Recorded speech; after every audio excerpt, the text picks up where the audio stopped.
जिनकी जो एनर्जी होती है वो 80 किलो जूल से 240 किलो जूल तक हो, उससे हम क्या कहेंगे?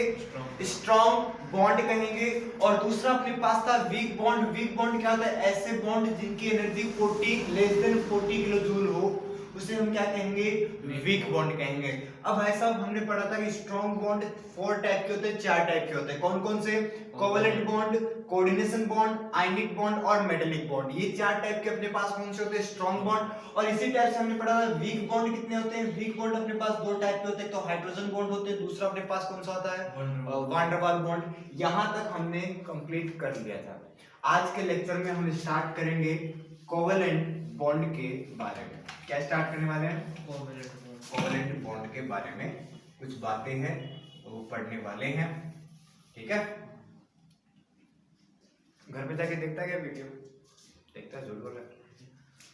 कितना देखता है? बस देख ले, अपलोड करते हो काफी है, बाकी तो पढ़ा हुआ है अपने ना। चलो ठीक है, शेयर किया कर। देखो हम बात कर रहे थे कोवेलेंट बॉन्ड की। कौन से बॉन्ड की? कोवेलेंट बॉन्ड की बात कर रहे थे। मेरे पास अकाउंट में 500 से इसको पहले लाइक करता हूँ, फिर कम से कम आधा घंटे देखता हूँ। मैं खुद अपना वीडियो देखता हूँ, तुम भी देखा करो। देखो कोवेलेंट बॉन्ड की बात करें तो कोवेलेंट बॉन्ड क्या होते हैं? देखो ये एक ऐसे बॉन्ड होते हैं जो नॉन मेटल एटम के बीच में, जनरली नॉन मेटल एटम के बीच में पाए जाते हैं। दो नॉन मेटल एटम जिनकी इलेक्ट्रॉन नेगेटिविटी का जो डिफरेंस होता है वो या तो जीरो हो, ऐसे दो नॉन मेटल एटम जिनके इलेक्ट्रोनेगेटिविटी का डिफरेंस या तो जीरो हो या इलेक्ट्रोनेगेटिविटी का डिफरेंस बहुत कम रहे, ठीक है ना? नियरली सेम इलेक्ट्रोनेगेटिविटी, कहने का मतलब दो एटम नॉन मेटल एटम जिनकी इलेक्ट्रोनेगेटिविटी नियरली सेम हो, उनके अंदर कौन सा बॉन्ड पाया जाता है? कोवेलेंट बॉन्ड पाया जाता है। अब देखो कोवेलेंट बॉन्ड होते कैसे, बनते कैसे? देखो कोई भी दो एटम है ए और बी, ठीक है? दोनों एटम की इलेक्ट्रॉन नेगेटिविटी नियरली सेम है या फिर दोनों एटम की इलेक्ट्रॉन नेगेटिविटी सेम है, ठीक है? इन दोनों एटम की इलेक्ट्रॉन नेगेटिविटी सेम है या नियरली सेम है, तो क्या होगा? इन दोनों में इलेक्ट्रॉनों की म्यूचुअल शेयरिंग होगी, इक्वल शेयरिंग होगी। और एक ऐसा बॉन्ड जो इलेक्ट्रॉनों की इक्वल शेयरिंग से बनता है, उस बॉन्ड को हम क्या कहते हैं? कोवेलेंट बॉन्ड कहते हैं। फिर से सुन लेना, कोवेलेंट बॉन्ड क्या होता है? एक ऐसा बॉन्ड जो इलेक्ट्रॉनों की म्यूचुअल शेयरिंग या फिर इलेक्ट्रॉनों की इक्वल शेयरिंग से बनता है, उस बॉन्ड को हम कहते हैं कोवेलेंट बॉन्ड। अब ये देखो होता कैसे, मैं समझाता हूँ। जैसे मैं बताऊँ, क्लोरीन Cl2 की बात कर रहे थे। ऑक्टेन रूल के अकॉर्डिंग Cl में कितने इलेक्ट्रॉन होते हैं? 7 इलेक्ट्रॉन होते हैं। इसी टाइप से इस Cl में भी कितने इलेक्ट्रॉन होंगे? 7 इलेक्ट्रॉन होंगे। दोनों जो एटम है वो इलेक्ट्रॉनों की म्यूचुअल शेयरिंग करेंगे। कैसे करेंगे? इसको ऑक्टेन कंप्लीट करना है, इसको भी ऑक्टेन कंप्लीट करना है, तो क्या करेंगे? दोनों एक एक इलेक्ट्रॉन की पार्टनरशिप कर लेंगे, शेयरिंग कर लेंगे और सिंगल बॉन्ड का फॉर्मेशन कर लेंगे। तो ये म्यूचुअल शेयरिंग से जो बॉन्ड बनता है वो अपने पास कौन सा बॉन्ड होता है? कोवेलेंट बॉन्ड होता है। समझ में आ गई मेरी बात? अब देखो मैं तुम्हें एक चीज बताता हूँ, देखना सामने। अगर कोई दो एटम के बीच में इलेक्ट्रॉन नेगेटिविटी का डिफरेंस जीरो है तो वो प्योर कोवेलेंट बॉन्ड होगा। समझ में आ गई मेरी बात? ये प्योर कोवेलेंट बॉन्ड है, ठीक है? जैसे Cl के बीच में जो बॉन्ड है वो प्योर कोवेलेंट बॉन्ड है। या फिर इलेक्ट्रॉन नेगेटिविटी का जो डिफरेंस आता है वो लेस देन 1.7 हो। इलेक्ट्रोनेगेटिविटी का डिफरेंस कितना हो? लेस देन 1.7 हो। तो उस कंडीशन में ये बॉन्ड कोवेलेंट बॉन्ड होगा। इस बॉन्ड के कैरेक्टर कैसे होंगे? कोवेलेंट बॉन्ड के जैसे होंगे। समझ में आ गई बात? फिर इसके बाद अगर ऐसा आ जाए कि इलेक्ट्रॉन नेगेटिविटी का जो डिफरेंस है वो ग्रेटर देन 1.7 आ जाए, ग्रेटर देन 1.7 से मतलब 1.7 से ज्यादा आ जाए, तो उस कंडीशन में इस बॉन्ड के जो कैरेक्टर होंगे वो कैसे होने लग जाएंगे? आयनिक कैरेक्टर होने लग जाएंगे। इन कैरेक्टर के बारे में हम थोड़ा सा आगे और डिटेल से पढ़ेंगे, लेकिन एक मोटी मोटी बात पे मैं यहाँ पे थोड़ा सा एक्सप्लेन कर रहा हूँ। समझ में आ रही बात? आ रही है? कहीं पे कभी क्वेश्चन आ जाए, दो एटम के बीच का इलेक्ट्रोनेगेटिविटी का डिफरेंस दे रखा है, मतलब दो एटम की इलेक्ट्रोनेगेटिविटी दे रखी है, दो एटम की इलेक्ट्रोनेगेटिविटी दे रखी है और इलेक्ट्रोनेगेटिविटी देने के बाद हमें पूछ ले कि आयनिक बॉन्ड होगा या फिर कोवेलेंट बॉन्ड होगा, तो उस कंडीशन में हमें ये कांसेप्ट अगर सीखा हुआ है तो समझ में आ जाएगा। वो क्वेश्चन सही हो जाएगा। तो मुझे ये तो कि कोवेलेंट बॉन्ड की डेफिनेशन समझ में आई। कोवेलेंट बॉन्ड की डेफिनेशन हो गई कंप्लीट। कल खिड़की बंद कर रखी थी ना, तो ये पीप पीप के आवाज कम आ रही थी। आज जैसे ही खोल लिया मतलब मोटरसाइकिल ज्यादा इधर से ही जाने लग गई। कल पता नहीं दूसरे रास्ते से जा रही थी, आज सारी की सारी इधर से ही जा रही है। चलो ठीक, कोवेलेंट बॉन्ड की डेफिनेशन हमें पता चल गई। क्या होता है कोवेलेंट बॉन्ड ये पता चल गया। अब देखो कोवेलेंट बॉन्ड क्यों बनता है ये हमने पहले ही पढ़ लिया। दो फैक्टर बताए थे, एनर्जी और ऑक्टेन रूल। एनर्जी बॉन्ड बनेगा तो एनर्जी रिलीज होगी, और ऑक्टेन रूल क्या कहता है कि आउटर मोस्ट शेल में कितना इलेक्ट्रॉन चाहिए, 8 इलेक्ट्रॉन चाहिए। ठीक है, तो हमने पढ़ लिया कि कोवेलेंट बॉन्ड क्यों बनता है, पहले ही पढ़ लिया। ठीक है, अब हम बात करेंगे कि कोवेलेंट बॉन्ड जो है वो कितने टाइप का होता है। ठीक है, कोवेलेंट बॉन्ड कितने टाइप का होता है, तो सबसे पहले पढ़ेंगे ऑन द बेसिस ऑफ, सबसे पहले क्या पढ़ेंगे, on the basis of sharing of electron. Sharing of electron के बेसिस पर ये बॉन्ड 3 टाइप के होते हैं। सबसे पहला बॉन्ड होता है सिंगल बॉन्ड, ठीक है। दूसरा अपने पास होता है डबल बॉन्ड, तीसरा अपने पास होता है ट्रिपल बॉन्ड। सिंगल बॉन्ड में क्या होता है, एटम में एक एक इलेक्ट्रॉन की शेयरिंग होगी। डबल बॉन्ड में क्या होता है भाई साहब, ये दो दो इलेक्ट्रॉन की शेयरिंग करेंगे। और ट्रिपल बॉन्ड में क्या होता है, ये तीन तीन इलेक्ट्रॉन की शेयरिंग करेंगे। समझ में आ रही कि नहीं आ रही मेरी बात। तो जब एक एक इलेक्ट्रॉन की शेयरिंग हो तो सिंगल बॉन्ड, दो दो इलेक्ट्रॉन की शेयरिंग हो तो डबल बॉन्ड, तीन तीन इलेक्ट्रॉन की शेयरिंग हो तो ट्रिपल बॉन्ड। और इनके एग्जांपल मैं पहले बता चुका हूं। यहाँ पे जैसे Cl2 हो गए, यहाँ पे जैसे O2 हो गए, यहाँ पे जैसे N2 हो गए। इस प्रकार से इनमें बॉन्ड का फॉर्मेशन होता रहता है। कोई दिक्कत वाली बात, परेशानी, समस्या कुछ नहीं है। चलो इसको आगे हम कंप्लीट करते हैं, कंटिन्यू करते हैं। इसके अलावा on the basis of difference of electronegativity, मतलब इलेक्ट्रोनेगेटिविटी के डिफरेंस के बेसिस पर ये फिर से अपने पास कितने टाइप के होते हैं, इलेक्ट्रोनेगेटिविटी के डिफरेंस के बेसिस पर ये फिर से अपने पास दो टाइप के होते हैं। एक तो अपने पास होता है कैसा bond, polar bond, polar bond. एक अपने पास होता है non polar bond. Polar bond जिनमें इलेक्ट्रोनेगेटिविटी का डिफरेंस 0 नहीं होता। ऐसे बॉन्ड जिनमें, ऐसे कोवेलेंट बॉन्ड जिनमें इलेक्ट्रोनेगेटिविटी का डिफरेंस नहीं पाया जाता, ऐसे बॉन्ड जिनमें इलेक्ट्रोनेगेटिविटी का डिफरेंस नहीं पाया जाता है, उन्हें हम क्या कहते हैं, पोलर बॉन्ड कहते हैं। और जिनमें इलेक्ट्रोनेगेटिविटी का डिफरेंस, इलेक्ट्रोनेगेटिविटी का डिफरेंस पाया जाता है, जिनमें इलेक्ट्रोनेगेटिविटी का डिफरेंस पाया जाता है वो अपने पास पोलर बॉन्ड होंगे। और जिनमें इलेक्ट्रोनेगेटिविटी का डिफरेंस नहीं पाया जाता वो अपने पास कौन से बॉन्ड होते हैं, वो अपने पास नॉन पोलर बॉन्ड होते हैं।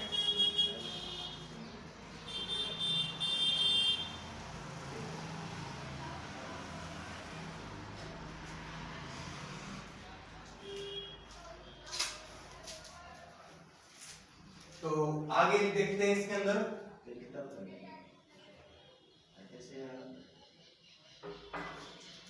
अगला हम इसके अंदर टॉपिक देखते हैं। देखो पोलर हो गया, नॉन पोलर हो गया।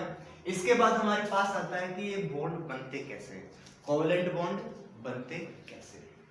तो कोवेलेंट बॉन्ड कैसे बनते हैं थोड़ा सा इसको हम समझ लेते हैं। कोवेलेंट बॉन्ड के बनने के पीछे क्या क्या रीजन हो सकते हैं, इसके लिए बहुत सारे थ्योरी दी गई थी। उन थ्योरी में सबसे पहली जो थ्योरी आती है वो अपने पास होती है VBT। ये कौन सी थ्योरी है, वैलेंस बॉन्ड थ्योरी। शॉर्ट में इसको क्या कहेंगे, VBT। समझ में आ गई बात। तो वैलेंस बॉन्ड थ्योरी ये हिटलर तथा लंदन एक साइंटिस्ट था, उसके द्वारा दी गई थी। हिटलर और लंदन के द्वारा दी गई थ्योरी थी कौन सी, VBT।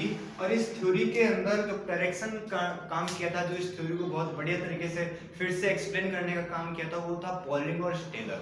दो साइंटिस्ट थे, पॉलिंग और स्टेलर। वैसे साइंस में साइंटिस्ट के नाम याद रखना जरूरी नहीं, लेकिन उनको पढ़ना एक बार बहुत जरूरी है, ताकि हम ये बता सकें, हम उनको थोड़ा सा वो श्रद्धांजलि दे सके कि भाई आपकी जो डिस्कवर की हुई चीजें हैं वो यहाँ पे पढ़ी जा रही है। ठीक है, तो हम बात कर रहे थे VBT की।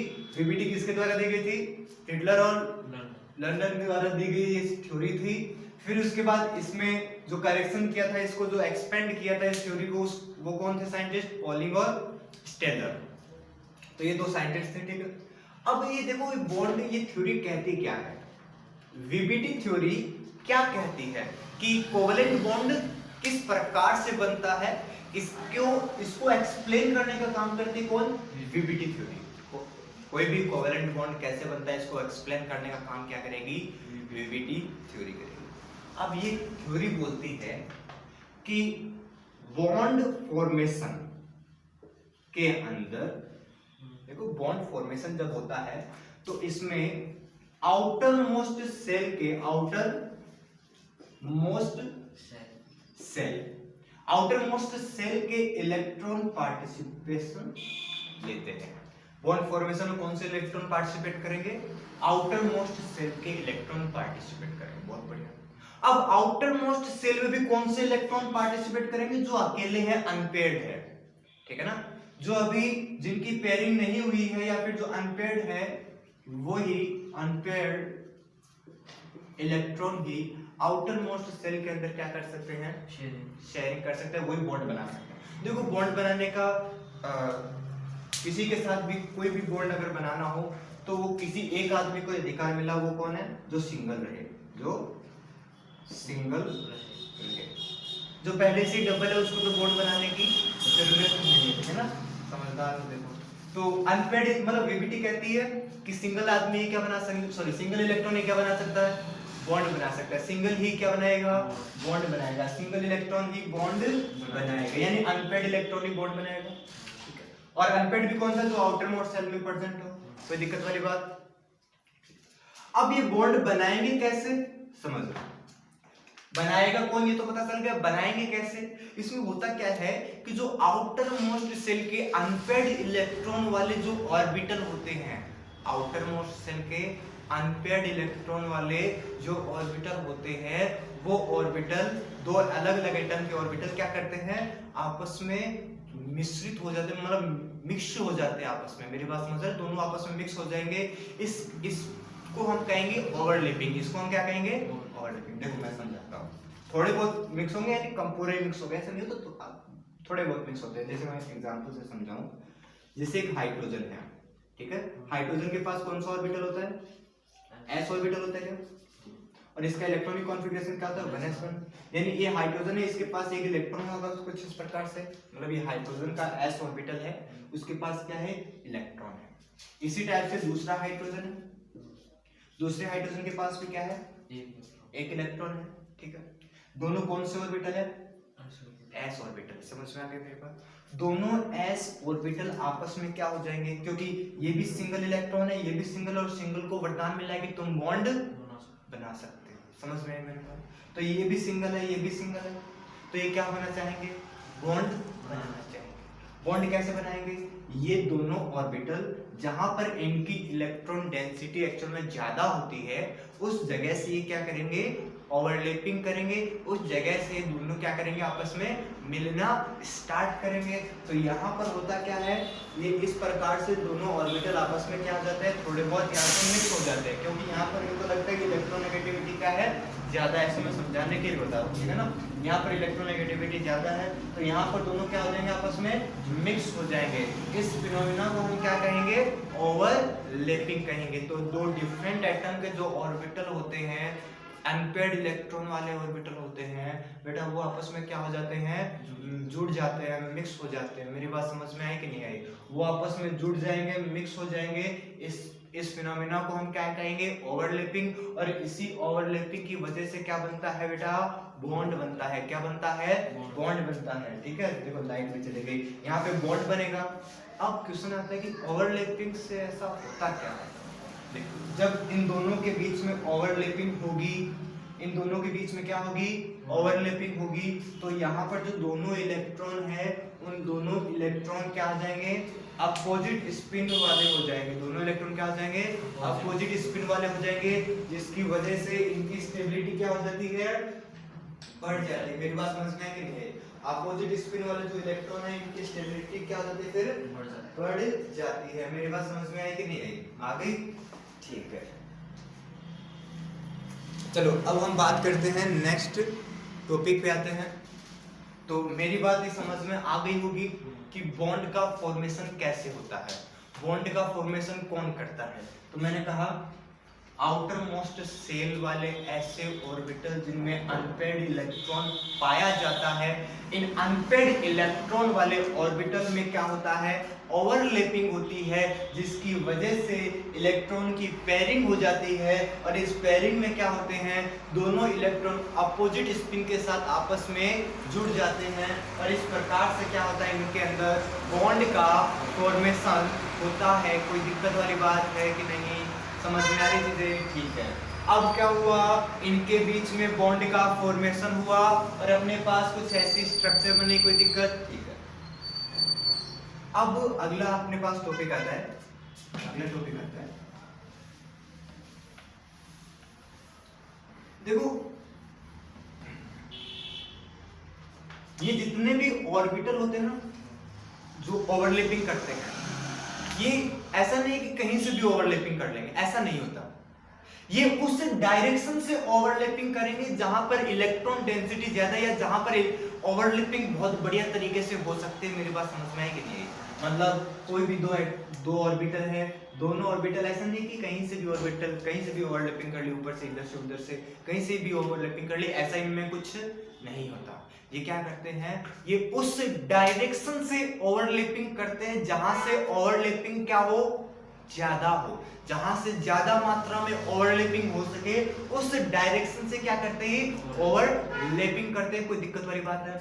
अब देखो, अगर ये किसी एक फिक्स डायरेक्शन से ओवरलैपिंग करते हैं, अगर ये किसी फिक्स डायरेक्शन से ओवरलैपिंग करते हैं, तो इसका मतलब हुआ जो अपने पास कोवेलेंट बॉन्ड होता है, जो अपने पास कौन सा बॉन्ड होता है भाई साहब, कोवेलेंट बॉन्ड होता है, वो क्या है, एक डायरेक्शनल बॉन्ड है। कैसा बॉन्ड है? डायरेक्शनल बॉन्ड होता है। क्या मेरी बात समझ में आई कि नहीं आई? ये भी एक अच्छा क्वेश्चन है, यहाँ से क्वेश्चन बनते हैं, वो क्वेश्चन क्या बनते हैं हम इसके बारे में बाद में बात करेंगे, लेकिन हमें पता चला कि बॉन्ड क्या होता है, डायरेक्शनल बॉन्ड होता है। समझ में आ गया? यहाँ पर एक चीज और पढ़ेंगे, जो बॉन्ड स्ट्रेंथ होती है, बॉन्ड स्ट्रेंथ होती है, ये बॉन्ड स्ट्रेंथ भी डायरेक्टली प्रोपोर्शनल होती है। किसके होती है डायरेक्टली प्रोपोर्शनल? ओवरलैपिंग के। ये बॉन्ड स्ट्रेंथ डायरेक्टली प्रोपोर्शनल होती है किसके? ओवरलैपिंग के डायरेक्टली प्रोपोर्शनल होती है। यानी जितनी ज्यादा ओवरलैपिंग होगी उतना ज्यादा बॉन्ड मजबूत होगा, उतनी उसकी स्ट्रेंथ क्या रहेगी, ज्यादा रहेगी। मेरी बात समझ में आ रही कि नहीं आ रही? तो bond strength is directly proportional of overlapping. ठीक है, कोई दिक्कत? ये मेरे साथ चीजें समझ में आ गई होगी। अब हम एक चीज और पढ़ेंगे, उसके बाद हम पढ़ेंगे कोवेलेंट बॉन्ड कैसे, मतलब इन कोवेलेंट बॉन्ड की स्ट्रेंथ कौन कौन से फैक्टर हैं जो क्या कहते हैं, इफेक्ट डालते हैं, इसके बारे में पढ़ेंगे। इसके बाद हम पढ़ेंगे ये ओवरलैपिंग एक्चुअल में कितने टाइप की होती है, इसके बारे में बात करने वाले। ठीक है, तो अगला अपना टॉपिक आएगा टाइप ऑफ ओवरलैपिंग। क्या मेरी बात समझ पा रहे हो कि नहीं समझ पा रहे? ये दिमाग में जा रहा है या फिर सब कुछ ऊपर से ही जा रहा है? जा रहा है दिमाग में? अभी हम पढ़ने वाले हैं type of overlapping. Type of overlapping के बारे में बात करेंगे। देखो ओवरलैपिंग कितने टाइप की होती है इसके बारे में हम बात करेंगे। ठीक है, अब देखो कितने टाइप की होती है ओवरलैपिंग। ओवरलैपिंग कोई भी ऑर्बिटल होता है दो तरीके से कर सकता है। एक तो होता है अपने पास लेटरल या कोलेटरल ओवरलैपिंग, कोलेटरल ओवरलैपिंग। ठीक है, एक तो अपने पास होती है कोलेटरल ओवरलैपिंग, एक अपने पास होती है कोएक्सियल या एक्सियल ओवरलैपिंग। एक्सियल ओवरलैपिंग, ये अपने वाला लैपिंग नहीं है, ध्यान रखना। लैपिंग ये लैपिंग है, अलग ही लैपिंग है ना। तो इसे हम बात कर रहे थे टाइप ऑफ ओवरलैपिंग की। कितने टाइप की होती है ओवरलैपिंग? दो टाइप की होती है। कौन कौन सी? एक्सियल ओवरलैपिंग, और दूसरी अपने पास कौन सी होती है? Collateral overlapping.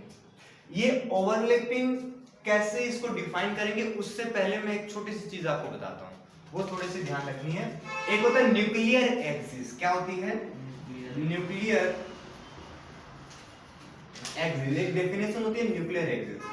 न्यूक्लियर एक्सिस क्या होती है? फिर न्यूक्लियर एक्सिस ही बोलते हैं इसको। न्यूक्लियर एक्सिस क्या होती है समझना, कोई भी दो ऑर्बिटल अगर इस तरीके से ओवरलैपिंग करे, कोई भी दो ऑर्बिटल यदि इस तरीके से ओवरलैपिंग करे कि उन दोनों ऑर्बिटल का सेंटर पार्ट, ठीक है, और उन दोनों ऑर्बिटल का ओवरलैपिंग रीजन अगर एक ही लाइन से मिलते हो, समझ में आ रही मेरी बात, सेंटर पार्ट और ओवरलैपिंग रीजन किसी एक ही लाइन से एक ही एक्सिस से मिलते हो, तो इस एक्सिस को हम क्या कहेंगे, न्यूक्लियर एक्सिस कहेंगे। क्या कहेंगे इसको, न्यूक्लियर एक्सिस कहेंगे। कोई दिक्कत, इस न्यूक्लियर एक्सिस के अलोंग अगर कोई भी ऑर्बिटल, न्यूक्लियर एक्सिस के अलोंग अगर कोई भी ऑर्बिटल ओवरलैपिंग करता है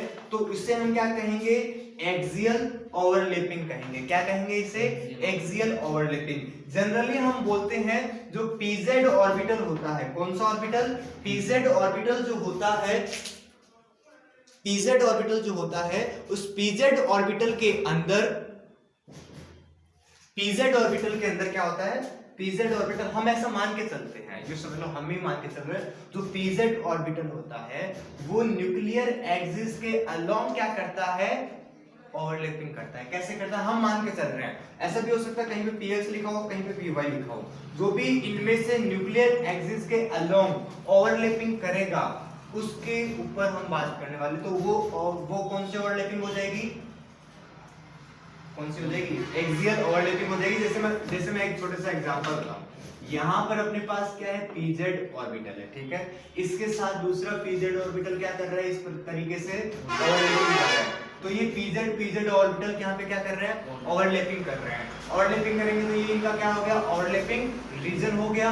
अब क्या होता है, एक लाइन से जब इन तीनों को हम मिलाने की कोशिश करेंगे तो क्या होगा, इसका सेंटर और ये ओवरलैपिंग रीजन तीनों एक ही लाइन से क्या होते हैं, मिल जाते हैं। तीनों एक ही लाइन से यहाँ पे अगर मिल रहे हैं तो हम क्या कहेंगे, ये कौन सी ओवरलैपिंग होगी, एक्सियल ओवरलैपिंग हो गई। इसी टाइप से एस ऑर्बिटल के बीच की जो ओवरलैपिंग होती है, तीनों एक ही लाइन से मिल रही कि नहीं मिल रही, तो ये भी कौन सी हो गई अपने पास, एक्सियल ओवरलैपिंग हो गई। कोई दिक्कत वाली बात, कोई परेशानी, कोई समस्या नहीं है, ठीक है। तो हमने कहा कि ये एक्सियल ओवरलैपिंग है, ये भी कैसी ओवरलैपिंग है, एक्सियल ओवरलैपिंग या को-एक्सियल ओवरलैपिंग भी कह सकते हैं इसको।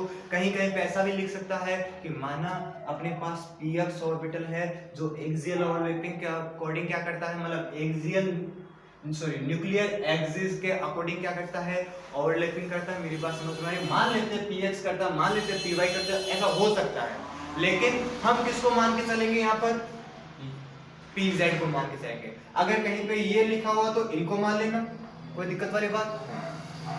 तो एक चीज हमें पता चली, एक्सियल ओवरलैपिंग क्या होती है, समझ में आया, ध्यान से सुनना। एक्सियल ओवरलैपिंग के अकॉर्डिंग जो बॉन्ड बनता है उस बॉन्ड को हम क्या कहते हैं, सिग्मा बॉन्ड। मेरी बात समझ में आई कि नहीं आई, जो एक्सियल ओवरलैपिंग के अनुसार या एक्सियल ओवरलैपिंग से जो बॉन्ड बनता है उस बॉन्ड को हम क्या कहेंगे, सिग्मा बॉन्ड कहेंगे। कौन सा बॉन्ड कहेंगे उसे, सिग्मा बॉन्ड कहेंगे। कोई दिक्कत वाली बात नहीं, बहुत बढ़िया। इसके अलावा हम बात करते हैं पहले कौन से ऑर्बिटल की, हम बात करते हैं यहाँ पे इस ऑर्बिटल की, कोलैटरल या लेटरल ओवरलैपिंग। लेटरल ओवरलैपिंग क्या होती है, जैसे मैं py ओवरलैपिंग की बात करूँ या px ओवरलैपिंग की बात करूँ, px या फिर py ओवरलैपिंग की बात करूँ, तो px ओवरलैपिंग क्या होती है, ये है एक ये ऑर्बिटल है, मान लेते हैं मैं यहाँ पे लिख दूँ एक px ऑर्बिटल, एक px ऑर्बिटल, दोनों के बीच में ओवरलैपिंग हो रही है। ओवरलैपिंग होने के बाद ये कुछ ऐसा सा यहाँ पे हमारे पास क्या करेंगे, एक आपस में ऐसी स्ट्रक्चर से बना लेंगे। अब दोनों इसके दोनों जो ऑर्बिटल है इन दोनों के सेंटर को मिलाने वाली एक लाइन लिखो। क्या दोनों के सेंटर को मिलाने वाली लाइन और ओवरलैपिंग जो रीजन आपस में मिल रहे हैं, नहीं मिल रहे, तो ऐसा ओवरलैपिंग जो न्यूक्लियर एक्सिस के क्या हो, परपेंडिकुलर हो, न्यूक्लियर एक्सिस के क्या हो, परपेंडिकुलर ही तो है। ऐसा ओवरलैपिंग जो न्यूक्लियर एक्सिस के परपेंडिकुलर हो, उस ओवरलैपिंग को हम क्या कहेंगे, कोलैटरल ओवरलैपिंग। ये px px में भी होता है, ये py py में भी होता है। कभी भी ये px pz या px py या py pz इनके बीच में कभी भी नहीं होगा। सेम ऑर्बिटल में ही ओवरलैपिंग होता है। मेरी बात समझ में आ रही कि नहीं आ रही? तो यहाँ पे देखो px या py के बीच में जो ओवरलैपिंग होगी वो कुछ इस प्रकार की होगी, ठीक है ना। इनकी कुछ स्ट्रक्चर बनती है, वो स्ट्रक्चर भी बना देंगे। लेकिन यहाँ पर देखो इनके बीच की जो ओवरलैपिंग होगी वो कुछ इस प्रकार की होगी, ठीक है। इस प्रकार की ओवरलैपिंग होगी तो इससे हम क्या कहेंगे, लेटरल ओवरलैपिंग। ये लेटरल ओवरलैपिंग से जो बॉन्ड बनता है उस बॉन्ड को हम क्या कहते हैं, पाई बॉन्ड कहते हैं। कौन सा बॉन्ड कहते हैं इसे, पाई बॉन्ड कहते हैं। ये पाई बॉन्ड इस न्यूक्लियर एक्सिस के आधा तो क्या होगा, ऊपर होगा, आधा क्या होगा, नीचे बनेगा। मेरी बात समझ में आ रही कि नहीं आ रही? जब हम हाइब्रिडाइजेशन पढ़ेंगे तो उस वक्त ऑर्बिटल डायग्राम बनाना मैं सिखाऊंगा आपको, उस वक्त मैं आपको और भी इसको अच्छे से एक्सप्लेन करूंगा। तो देखो एक तो अपने पास सिग्मा बॉन्ड बन रहा था, एक अपने पास कैसा बॉन्ड बन रहा है यहाँ पर, पाई बॉन्ड। एक चीज ध्यान रखना, सिग्मा बॉन्ड जो होता है, सिग्मा बॉन्ड जो होता है वो कैसा होता है, स्ट्रॉन्ग बॉन्ड होता है। कैसा बॉन्ड होता है, स्ट्रॉन्ग, टूटता ही नहीं है, ठीक। ये जो बॉन्ड होता है वो कैसा होता है, वीक बॉन्ड होता है, कमजोर बॉन्ड होता है, कोई दिक्कत। इस सिग्मा बॉन्ड की अगर बात करें तो दो एटम अगर सिग्मा बॉन्ड में हैं, इनमें से क्या कर सकते हैं, एक एटम को हम ऐसे पकड़ लें और दूसरे एटम को ऐसे फ्री रोटेट कर सकते हैं। मेरी बात समझ में आई कि नहीं? तो इनमें क्या पाया जाता है, फ्री रोटेशन पाया जाता है। सिग्मा बॉन्ड में क्या पाया जाता है, फ्री रोटेशन पाया जाता है। कोई दिक्कत वाली बात, कोई परेशानी, कोई समस्या नहीं है। इसी तरीके से अगर हम बात करें इसमें, तो इसमें फ्री रोटेशन नहीं पाया जाता, क्योंकि आधा ये न्यूक्लियर एक्सिस के ऊपर होगा, या आधा नीचे होता है। अगर एक एटम को अगर हम पकड़ लें और दूसरे एटम को घुमाएं तो ये बॉन्ड यहाँ से क्या हो जाएगा, टूट जाएगा। लेकिन इसमें ऐसा नहीं होता, इसमें ऐसा नहीं होता, इसमें फ्री रोटेशन हो सकता है, कोई दिक्कत। ये ऐसा होता है, देखो मान लेते हैं ये पेन तो मार्कर तो क्या है, न्यूक्लियर एक्सिस, और ये जो मेरे हाथ की उंगलियां है वो क्या है, पाई बॉन्ड है। आधा पाई बॉन्ड ऊपर की तरफ, आधा पाई बॉन्ड नीचे की तरफ। अगर मैं किसी इस वाले आइटम को, ये जो इधर वाला आइटम है ना, इसको मैं फिक्स रख के दूसरे को घुमाने की कोशिश करूंगा तो ये बॉन्ड यहाँ से क्या हो जाएगा, ब्रेक हो जाएगा। तो इसमें हम कहेंगे इसमें फ्री रोटेशन नहीं होता। फ्री रोटेशन केवल एक जगह पे होता है, वो यहाँ पे। समझ में आ गई मेरी बात? ठीक, फ्री रोटेशन हो गया, ये सारी चीजें हो गई, ठीक। ये स्ट्रॉन्ग बॉन्ड होता है, ये भी हो गया। अब कभी कभी हमें पहचानने में दिक्कत हो जाती है कि भाई सिग्मा कौन सा, पाई बॉन्ड कौन सा। तो जनरली ऐसा होता है कि दो एटम के बीच में अगर जितने भी जो बॉन्ड होते हैं, दो एटम के बीच में जितने भी जो बॉन्ड होते हैं, उनमें एक बॉन्ड तो क्या होता है, सिग्मा बॉन्ड होते हैं, बाकी सारे क्या होते हैं, इनमें पाई बॉन्ड होते हैं। कोई दिक्कत है तो बता दो। ये चीज समझ में आके उतार लो, अगर इसे उतारना चाहो तो उतार लो जल्दी से, अगर उतारना चाहो तो।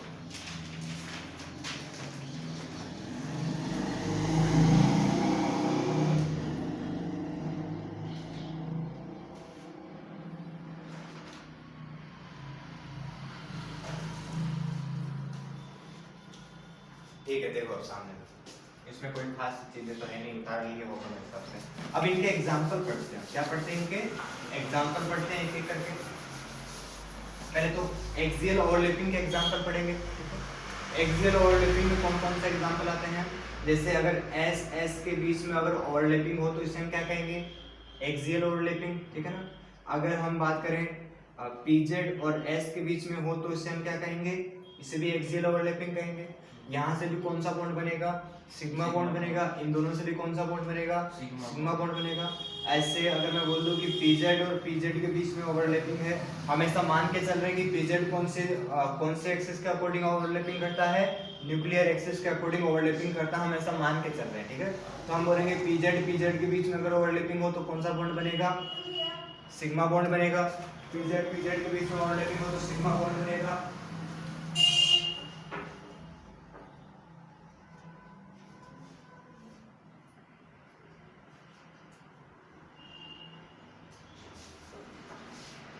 ठीक है। अब यहाँ पर अपने पास लेटरल ओवरलैपिंग एग्जांपल, तो इसमें क्या होता है px के बीच का ओवरलैपिंग हो तो क्या होगा, लेटरल ओवरलैपिंग पाई बॉन्ड बनेगा, और pz के बीच में ओवरलैपिंग हो तो कैसा बॉन्ड बनेगा, ये तो एक्सियल हो गया ना।